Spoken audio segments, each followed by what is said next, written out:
Good morning, Peter. Welcome back to the team. Third weekend in a row. As a crew chief engineer, you know it's raining today. What do you do for the bike and for the rider? Yeah, well, first of all, it depends a lot on your expectation. If it's a training session that's wet, but you know for sure, considering the weather, that the rest of the weekend will be dry, we just stay in. But in this case, this is a professional racing team, and we're never sure what's going to happen tomorrow. We go out. So we have a wet session. The most important thing, before I explain you what I'm doing, is to consider what is actually the reason why we have to change something. In the rain, there is just less grip. That's all, basically. That is a lot, but it's also all. My work as a crew chief means that I will give the mechanics the order to change the suspension on the bike.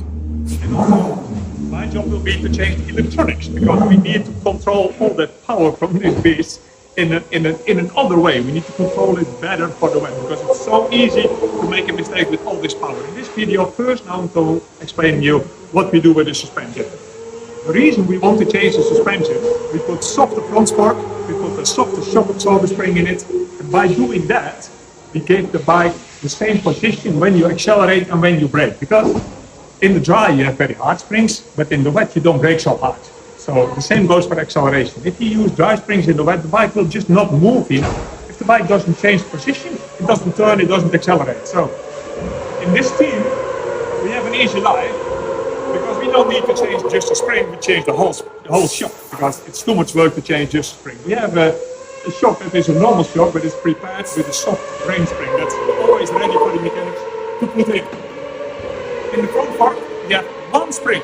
I know the front fork has two springs, but it's sufficient to just change one spring for a lot softer, so the overall will be just a normal step softer. In that case, we keep the mechanics happy, they don't need to do too much, and that's more or less what we do on the bike itself, except we should never forget to take out the rubber plug from the bottom of the fairing, because all the water collects in the bottom of the fairing. You need to take out the rubber plug, and after that it's just cross your fingers.